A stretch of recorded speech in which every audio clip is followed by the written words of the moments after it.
quelquefois sa volonté est contraire. Qu'est-ce que vous faites avec les mèches, les boucles, les rouges à lèvres? Qu'est-ce que vous faites souvent avec? Hein?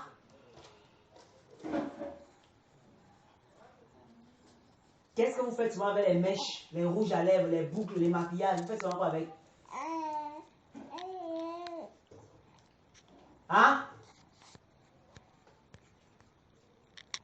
Au nom de Jésus, je t'ordonne de dire toute la vérité. Je t'impose de dire la vérité. Je te commande de dire la vérité. Tu ne peux pas te cacher devant Jésus. Tu vas révéler la vérité. Au nom puissant de Jésus, je te lis. Tu es à la barre de Jésus-Christ, le Dieu de toute chair, que je prie en esprit et en vérité. Tu es devant le tribunal de Jésus-Christ, le Dieu de tout esprit et de toute chair. Que je prie en esprit et en vérité.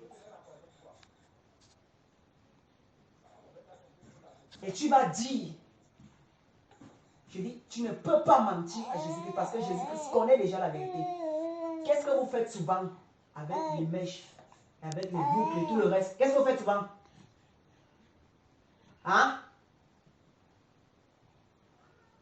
Qu'est-ce que vous faites souvent avec? Je te demande de parler. Qu'est-ce que vous faites souvent avec? Qu'est-ce que vous faites souvent avec? Qu'est-ce que vous faites souvent avec? Hein? Vous faites quoi avec? Vous faites?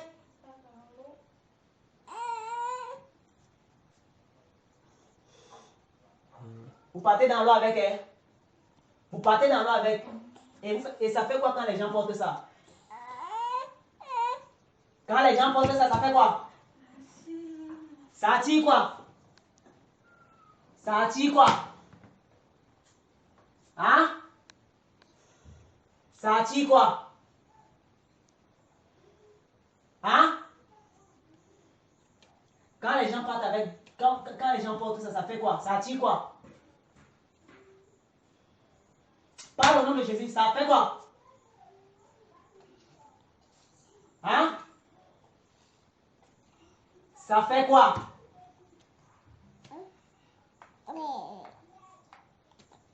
Qu'est-ce que ça fait?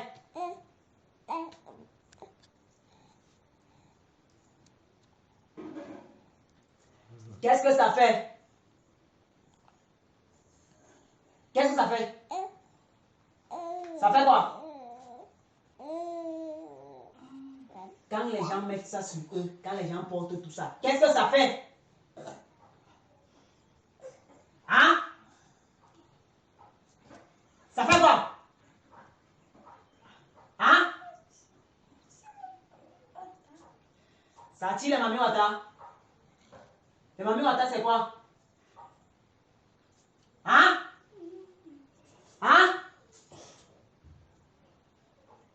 Les mamiwata, c'est quoi?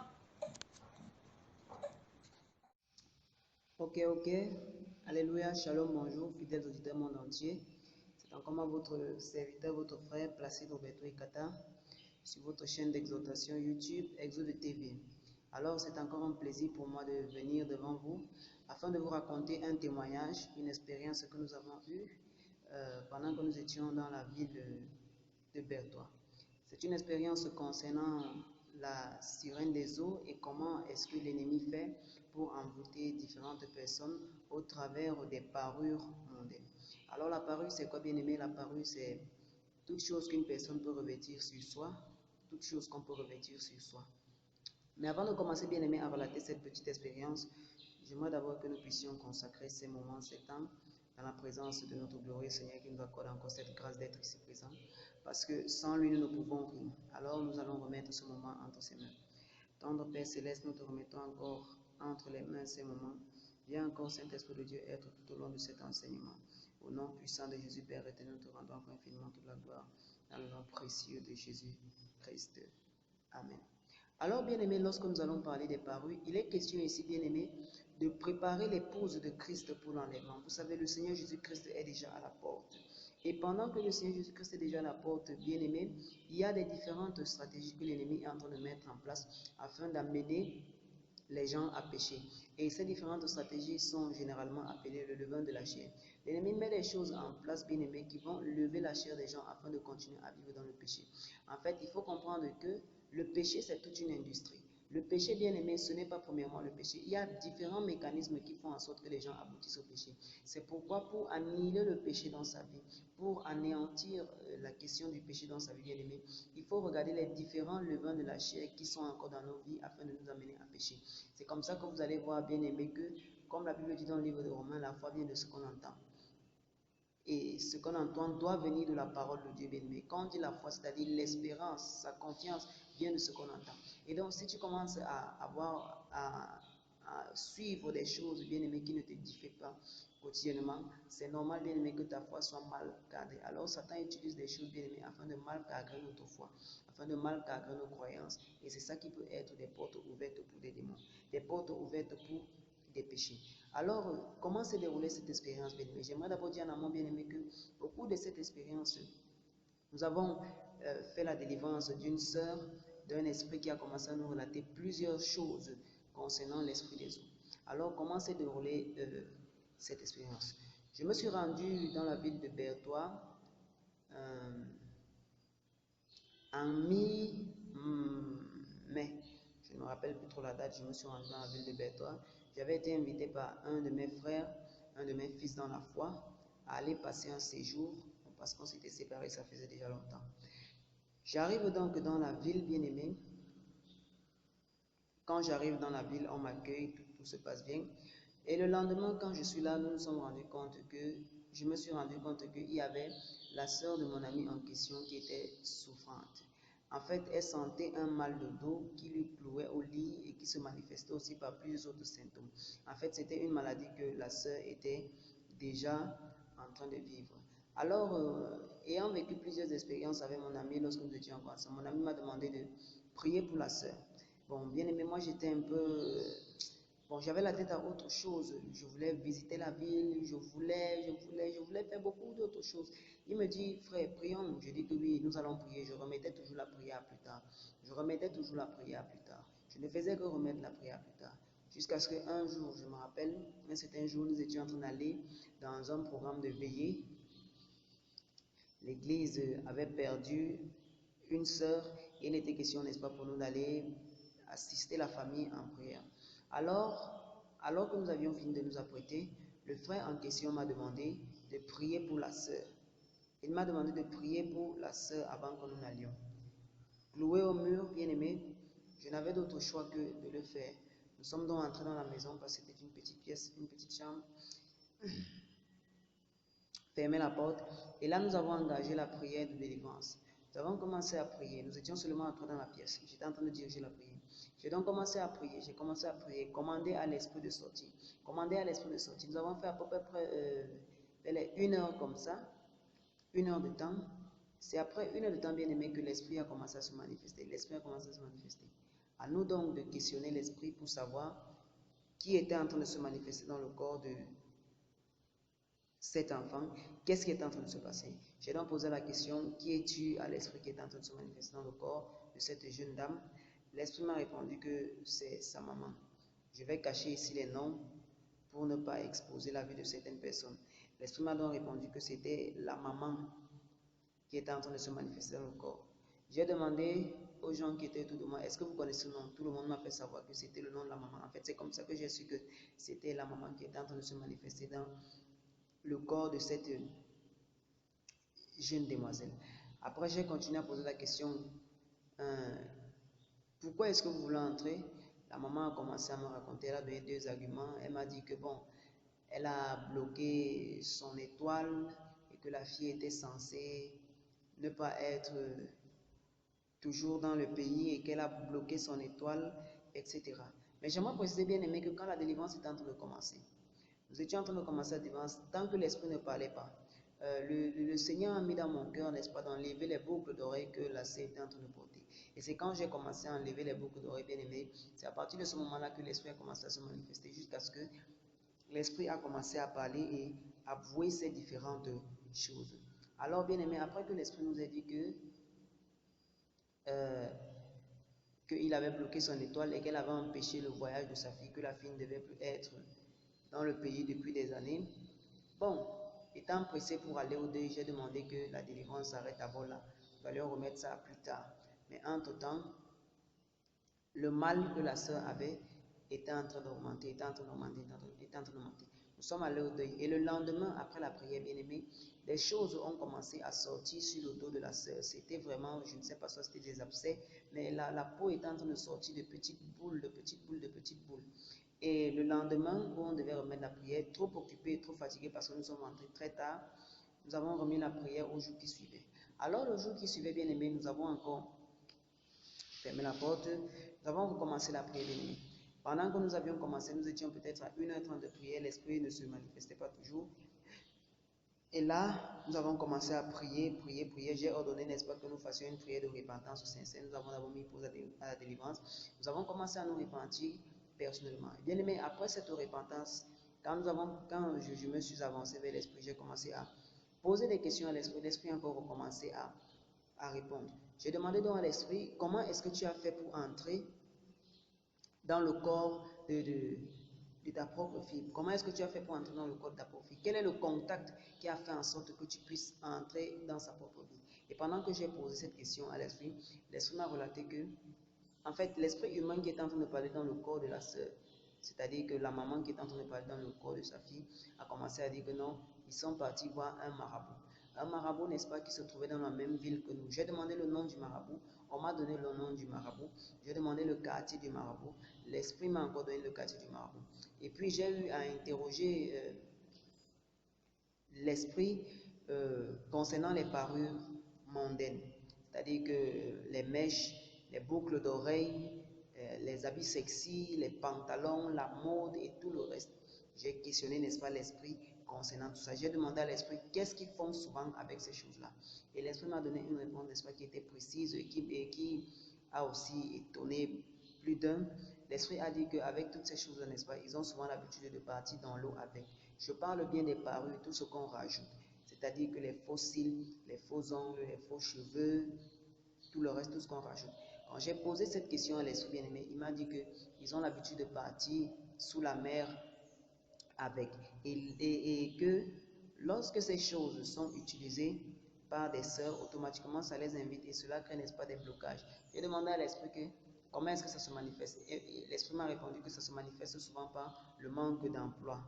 Vous allez voir, n'est-ce pas, quelqu'un dans un chômage, ça se manifeste ainsi. Pourquoi pas? C'est la présence des esprits qui sont là. Et ici, j'ouvre une parenthèse pour essayer d'encourager les frères et sœurs. Bien aimé, tu peux être un chrétien, tu pries, c'est bien. Mais tant que tu as les possessions de l'ennemi en ta faveur, sache que c'est toujours une porte ouverte pour l'ennemi d'entrer en ta faveur. C'est pourquoi nous disons que le combat, lorsqu'on parle de la sanctification, du dépouillement des parures des Jézabel, que les femmes chrétiennes ne doivent pas se parer des mèches, des boucles d'oreilles, des bijoux, des vêtements sexy, élégants, les pantalons pour femmes et tout le reste, bien aimé. Ce n'est pas une blague, c'est parce que nous sommes dans un combat spirituel. Et j'ouvre une parenthèse, bien aimé, avant d'interroger l'esprit concernant ces choses-là, j'ai d'abord demandé au Seigneur, Seigneur Jésus, s'il y a quelque chose dans cet esprit en rapport avec le dépouillement, parce que le dépouillement c'est un message que je prêche depuis. S'il y a quelque chose en rapport avec cet esprit concernant le dépouillement, papa, dévoile et permet, n'est-ce pas, Seigneur, que je puisse enregistrer cela, que je puisse prendre des vidéos afin de montrer au monde entier. C'est à partir de ce moment-là, bien aimé, que l'esprit a commencé à nous relater toutes ces choses. Que les maquillages, les boucles d'oreilles et tout le reste, bien aimé, ce sont leurs propriétés. C'est eux qui partent avec toutes ces choses-là dans l'eau. C'est le thème que l'esprit utilisait. On part souvent avec dans l'eau. Et quand on vient, bien aimé, on bloque la vie des gens. Et j'ouvre ici une parenthèse, bien aimé, que lorsqu'on lit la Bible dans le livre de 1 Timothée chapitre 2, verset 4, je vais lire au nom de Jésus-Christ. 1 Timothée chapitre 2, verset 4 nous dit déjà que toutes ces choses-là ne sont pas pour les chrétiens. Bien aimé, si tu es un chrétien, tu ne dois pas inviter, n'est-ce pas, les démons dans ta présence en utilisant de leurs artifices. Il y a ce qu'on appelle une beauté naturelle, il y a ce qu'on appelle la beauté sirénique. Lorsqu'on met les parures mondaines, bien aimé, les parures siréniques dans le corps, automatiquement nous sommes en train d'inviter les sirènes dans nos vies. Et c'est pourquoi je vais rapidement lire ce livre de 1 Timothée chapitre 2 qui nous parle de l'apparence des femmes chrétiennes très brièvement. Je veux que les femmes agissent de même en s'habillant décemment avec discrétion et simplicité, qu'elles ne se parent pas d'une coiffure recherchée, d'or, de perles ou de toilettes somptueuses, mais d'œuvres bonnes comme il convient à des femmes qui déclarent vivre pour Dieu. Bien-aimés, j'aimerais ici encore mettre une attention sur le verset 9. Mais plutôt d'œuvres bonnes comme il convient à des femmes qui déclarent vivre pour Dieu. Ça veut dire, bien aimé, que les femmes qui déclarent vivre pour Dieu ont d'abord une parole, ont une certaine apparence qu'elles doivent aborder. Toi, sœur, toi, chrétienne, tu dis que tu es en train de servir le Seigneur est en train de te demander, il y a une parole pour les gens qui disent qu'ils servent Dieu. Verset 9. Mais plutôt de bons hommes, comme il convient à des femmes qui déclarent vivre pour Dieu. Alors, si tu déclares que tu vis pour Dieu, automatiquement ta parole doit avoir un certain aspect. Si tu déclares que tu vis pour le Seigneur, ta parole doit avoir un certain aspect. Or, quand on lit au verset 9 en haut, je veux que les femmes agissent de même à s'habiller décemment. On parle d'abord de la décence dans l'habillement. Et après, on dit, avec discrétion et simplicité. Qu'elle ne se parle pas. Bien, mais on a un point ici pour engager une nouvelle montée dans la phrase que l'apôtre Paul. Qu'elle ne se parle pas. Ça veut dire que, bien aimé, ceux qui se parlent de toutes ces choses n'ont pas l'apparence de gens qui prétendent servir Dieu. Et c'est pourquoi c'est normal, bien aimé, que ces esprits-là se reconnaissent dans toutes ces choses-là. Bien aimé, ce que je suis en train de dire, c'est une expérience authentique que j'ai vécue. Aucun homme, je peux dire, aucun avis, aucune opinion, bien aimé, ne peut convaincre ce que le Seigneur nous a montré, bien aimé. C'était une délivrance authentique. Et l'Esprit, sous l'autorité du Seigneur Jésus-Christ, a avoué tout cela. Alors, bien aimé, je suis ici pour ouvrir, écarter certains doutes dans la tête d'un frère, d'un bien-aimé qui se disant comme peut-être que la sanctification et le dépouillement des paroles n'est pas essentiel. Je suis là pour te dire que c'est vrai, parce que je suis le témoin oculaire de cela. Moi, j'ai chassé des démons qui m'ont avoué que c'était eux qui étaient en train d'utiliser toutes ces paroles. Moi, j'ai chassé, j'ai expulsé ces démons-là, bien-aimés, d'un corps. Et j'atteste que ces choses sont vraies au nom de Jésus-Christ, bien-aimé. Ce sont des choses vouées aux démons. Et il te sera impossible de marcher dans la sainteté lorsque tu invites déjà les démons dans ton corps. Bien-aimé, rappelez-vous, n'est-ce pas, de l'histoire d'Akan.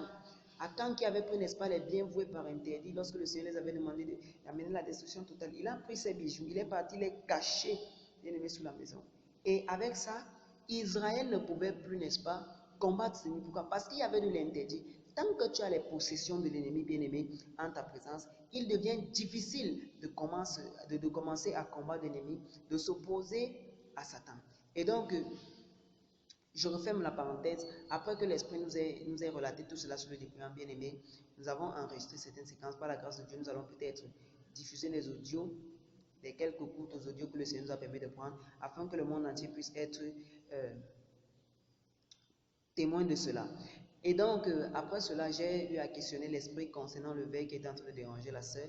J'ai demandé à l'Esprit, qu'est-ce qui est en train d'arriver? Ils m'ont dit que, n'est-ce pas, c'est un verre mystique qu'ils ont lancé à la sœur lorsqu'ils sont partis chez le marabout en question. C'est là où donc j'ai pris autorité sur l'Esprit. J'ai demandé à l'Esprit de plier tous ces bagages et de s'en aller.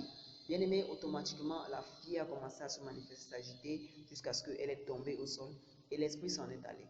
Le soir, bien aimé, après la délivrance, cette maman, cet esprit humain qui est en train de parler dans le corps de cette jeune fille que nous délivrions, cette maman a appelé pour demander à la fille de quitter la ville, hein, d'aller se faire soigner chez un marabout qui se trouve dans une autre ville qu'on appelle Yaoundé. Nous sommes au Cameroun. La scène se passe à Bertois. Mais la maman invite à la fille de quitter Bertois et d'aller se faire soigner chez un marabout qu'elle a découvert à Yaoundé. Ce qui fait en sorte que le jour d'après, quand nous avons continué le processus de délivrance, lorsque je relance encore la prière, le même esprit humain continue à se manifester dans la vie de cette fille. C'est alors là que j'ai eu à cœur de demander, comment est-ce que tu es sorti alors que hier, je t'avais chassé? Elle dit que c'est quand elle a encore appelé sa fille sur le téléphone, c'est là où elle a profité, c'est là où elle a encore eu accès à la vie de sa fille, c'est là où elle a encore rentré à nouveau dans le corps de sa fille. Et bien aimé, c'est comme ça que j'ai demandé, vous êtes à combien dans ce corps? Le Seigneur m'a amené à poser cette question à cet esprit. Vous êtes à combien dans ce corps? C'est alors l'esprit m'a dit qu'ils sont à deux esprits humains qui étaient en train de loger dans un corps. J'ai demandé que le deuxième esprit c'est qui? L'esprit m'a répondu par son nom. J'ai demandé à l'entourage s'il connaissait le nom du second esprit qui était en train de se manifester.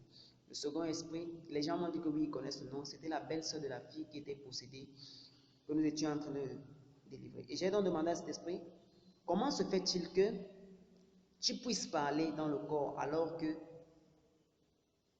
tu es à la maison? La fille m'a dit que c'est son esprit qui est en train de se promener et que le corps est à la maison et que actuellement, lorsque nous sommes en train de faire la délivrance, c'est